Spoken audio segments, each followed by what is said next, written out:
Good afternoon friends, કેમ છો? જય શ્રી કૃષ્ણ, જય માતાજી. ચેતન ગઢિયા બ્લોગમાં તમારું સ્વાગત છે. અને જો અત્યારે છે ને 5 વાગ્યા છે, સાંજના 5. અને બસ આપણે હવે બ્લોગની શરૂઆત કરી છે. સવારમાં કંઈ ટાઈમ હતો નહીં. સવારમાં છે ને ઘરમાં ધડ બળાટી બોલી ગઈ હતી. અરે હું વાત કરી તમને સવારની, એટલે કે સવારમાં છે ને કાંઈ કરવાનો ટાઈમ ન મળે ને ટેન્શન થઈ ગયું હતું સવારમાં. એટલે અમે છે ને કાંઈ કર્યું નહીં. બસ પછી થોડીક રાહત થઈ ને મોડેકથી. પછી તો શું, ઘરનું બધું કામ ને બધું હોય, અને રસોઈ પાણી, કાવ્યા સ્કૂલે લેવા જવાની હતી ને એ બધું એટલું કામ સવારમાં ભેગું થઈ ગયું, ટેન્શન થઈ ગયું હતું ને તો કાંઈ કર્યું નહીં. બસ તો થયું કે ચાલો હવે 5 જેવું વાગ્યું તો આપણે બ્લોગની શરૂઆત કરી દઈએ. અને અમારી સાથે રહેજો. અને સવારની શું કહાની થઈ છે, હું આપવીતી થઈ છે ને તમને થોડીક વારમાં જણાવશું. તો વિડીયો છે ને સ્કીપ કર્યા વગર પૂરેપૂરો જોજો. તો સવારમાં શું થયું હતું ને એ તમને જણાવું. મારી સાથે નહોતું થયું, ચેતન સાથે થયું હતું. અને ઘરમાં ધડ બળાટી બોલી ગઈ હતી. પણ હાવ આપણે એને જ પૂછીએ કે શું થયું હતું. હું સવારમાં ધડ બળાટી બોલાવી તમે આજ તો હાવ કાંઈ ચિંતાનો વિષય આવી ગયો તો અરે નીકળી ગયો. તો હું ભગવાનની દયા થઈ ગઈ કે રાહત મળી ગઈ. હું થયું તો હવે ઈ તો કહી દે બધા. હું તો આમ બરાબર. અને આ બારી ખોલી હતી ક્યારે?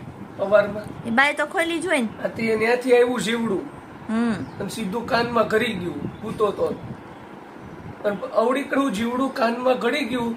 અને એને કોઈ હેલિકોપ્ટર ની જેમ મને કૂદકા મરાવ્યા છે. હેલિકોપ્ટર કેમ આમ ગુર દોડે એમ, પંખાનો કેમ અવાજ આવે એમ મારા કાનમાં અવાજ આવે. વાત જવા દો. કાનમાં જીવડું વહી ગયું હતું.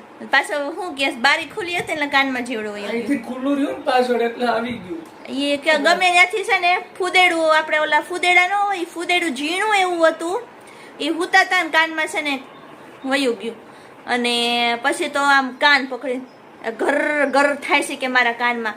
પછી તો કાંઈ ટેન્શન આવ્યું ને કાંઈ હુજે જ નહીં. અને સવારમાં કેટલા વાગ્યા હતા ખબર છે તમને? 7 વાગ્યા હતા. 7 વાગ્યા જોડો. હા, હોસ્પિટલ નજીકમાં છે આપણે સમાજની, ત્યાં જોડો. ડોક્ટર તો કોઈ આવ્યું નહીં. 7 વાગ્યા કયો ડોક્ટર? જોયું પણ એને દેખાણું નહીં, કારણ કે પૂરા સાધનો એની પાસે હતા નહીં. પછી ત્યાંથી જે ટ્રેનિંગ ડોક્ટર હોય ને એને સ્પેશિયાલિસ્ટ ડોક્ટરને ફોન કરીને અને અહીંયા નવસારીમાં પારસી દવાખાનું છે, પારસીનું, ત્યાં મને મોકલો. ત્યાં ઇમરજન્સી કેસમાં ડોક્ટરને બોલાવી બધું કાન બાન સાફ કરાવ્યું. અવડું નીકળ્યું, ઝીણું એવું જીવડું હતું. બોલો. પણ મને કૂદકા મરાવી દીધા છે. એને તો કૂદકા માર્યા પાછળ હું કેવી હેરાન થઈ ખબર છે? જો એના કાનમાં જીવડું ગયું એટલે સવારમાં 7 વાગ્યામાં ડોક્ટર હોય ને એ તો ફટાફટ છે ને ભાઈગા સમાજે. તે હું ઘરે હતી, કારણ કે 7 વાગ્યાનો ટાઈમ છે. તમને બધાને ખબર જ છે કે પરીક્ષા ચાલુ છે, તો કાવ્યને સ્કૂલે જવાનું હોય, એને રેડી કરવાની હોય. એટલે મેં એને કીધું કે તમે જાઓ, હું છે ને કાવ્યને રેડી કરીને ફટાફટ આવું. તો 7:30 જેવું તોય થઈ ગયું. તો એને રેડી કરી અને હું હજી હોસ્પિટલે જતી હતી ને થોડેક હજી પહોંચી ને ઘરની બહાર તો પાછો ફોન આવ્યો કે હું અહીંથી કે પારસી હોસ્પિટલ છે ત્યાં જવાનું કીધું. હવે નવસારીમાં પારસી હોસ્પિટલ 2 આવી, એક નજીકમાં અને એક લુન્સી કોઈ બાજુ આવી. તો અમને તો એમ કે એક જ હોસ્પિટલ છે. તો આ ત્યાં પહોંચ્યા નજીકની હોસ્પિટલે, તો ત્યાં હતું નહીં. તો એનો પાછો ફોન આવ્યો, અહીંયા નથી કે બીજી કે લુન્સી કોઈ બાજુ છે ને એ હોસ્પિટલે છે. તો હું અહીંથી હાલીને રોડ સુધી ગઈ. રોડેથી રિક્ષા કરીને, તમને બધાને ખબર છે કે આ પુલ કર્યો છે, ફાટકનો રસ્તો બંધ કરી દીધો, તો સ્ટેશન સુધી રિક્ષા કરી. ત્યાંથી કોઈ રિક્ષાવાળા મંડાય નહીં પારસી હોસ્પિટલ જવા. વળી પાછો આખો 1.5-2 કિલોમીટરનો પુલ નથી નીચે ગરનાળું, એ આખું ફરીને રોડે ગઈ. રોડેથી પાછી રિક્ષા કરી અને પછી હું હોસ્પિટલે પહોંચી.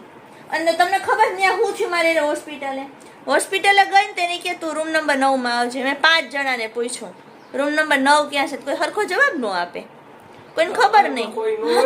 હવારમાં કોઈ મૂડ ન હોય, કોઈ સરખો જવાબ ન કરે. હું તો ગાંગી થઈ ગયું કે હવે મારે શું કરવું. તો વળી એક સિસ્ટર છે ને બહુ સારા હતા ને, તો એને કીધું કે બેન તમે અહીંથી ઇમરજન્સીમાં આવજો, ત્યાં ડોક્ટરને ફોન કરો છો ને ત્યાં ડોક્ટર આવશે. એક કાન આમ જ પકડીને બેઠા હતા, ગુર ગુરી કે મારા કાનમાં ગુર ગુર થાય. અને ત્યાં ટાણે કઈ હુજે નહીં કે આપણે કરવું હું. તઈ હું હાવ હેરાન થઈ ગયા સવારમાં. ઇમરજન્સીમાં ડોક્ટર બોલાવ્યો ને પછી બધું કેવું, પણ 5 મિનિટ 2 મિનિટની અંદર ડોક્ટર સ્પેશિયાલિસ્ટ ડોક્ટર કોને કે? હા, સ્પેશિયાલિસ્ટ ડોક્ટર છે જ આમ કર્યું તા તો જેન કાનમાં લોહી નીકળ્યું હતું. અત્યારે તો નહીં દેખાય, જો સે જેવું દેખાય છે. એના કાનમાં લોહી નીકળ્યું હતું અને પછી જીવડું કાઢ્યું ડૉક્ટરે. હા તો જીવડાએ તો હેરાન કરી દીધા. હવે ધ્યાન રાખજો, કાન બંધ કરીને હુંજો. મોઢું બંધ રાખો ને કાન બંધ રાખીને હુંજો. આ તાર ખોલવાનું જ દે હવે. આ તો ગરમીને મરી જાય. ગરમી સહન થઈ જાય, આ નહીં ખોલવાનું. સવારમાં 1000 રૂપિયાનો ચાંદલો કર્યો ડોક્ટરને.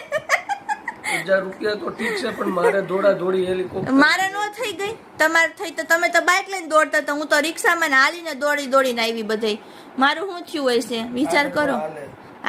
તો તારે હાલે, હવે કોઈ દી નહીં આવું, જોઈ લેજો. તારે તો હાલે. બોલો કે સારું થયું તું આવી તો તને કે લે તારે તો હાલે. પોતે તો બાઇક લઈને દોડતા હતા, હું વાહે રિક્ષા લઈને દોડો. મારે ગોતવાય ક્યાં કે ભેગા તો થાય નહીં, ઘડી કામ જાય ને ઘડી કામ જાય.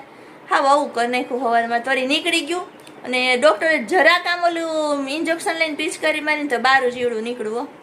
ચીણું એવું હતું પણ કાને તો મોટું હોય પથારી ફરી જાય કાનની. તો આવું થયું હતું મિત્રો સવારમાં. જો હવે પૂછે છે ચા પીધી કે નહીં. જો હું નહીં તો પીવી હોય પીવડાવી દે. નહીં દાબેલી ક્યારે લઈ આવી તું?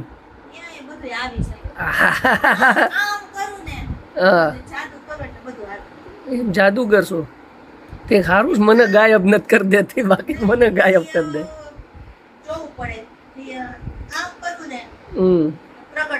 કરજી પ્રગટ, હું જોઉં તારા જાદુ. જાદુગર લાગે. જાદુગર કેલાલ. ધારાલ કે કેલાલ? કેલાલ. જો કપડા હકેલ. ગરમી હું ગરમી છે જ નહીં. ગરમી તો બોલો લ્યો. તો માંડ અત્યારે કારમાં ફેર રહ્યો, ભારે લાગતો તો મારો કાન. ત્યાં હવારમાં બારીયું ન ખોલાય. તાર અગાશે વયું જવાનું.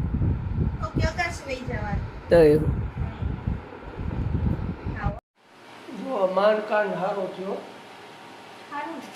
એટેક આવી ગયો કાનમાં આજે.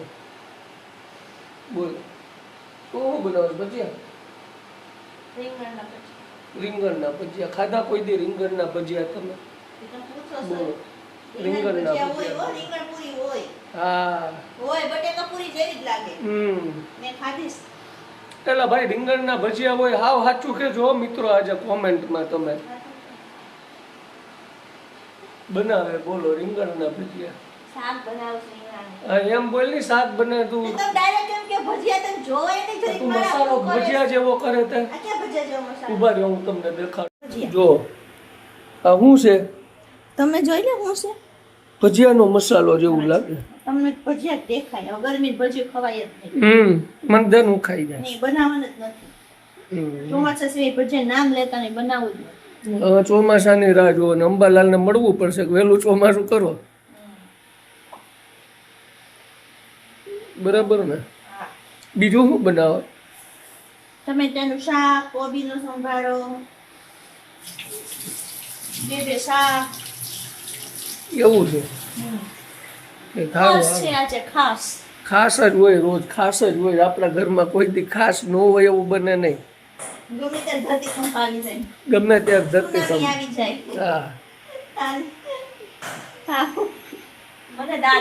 અને હું દાંત આવે હવે દોડાવી ખુશ કર નાખ્યું. ગાડી સાફ કરી કરી લેજે.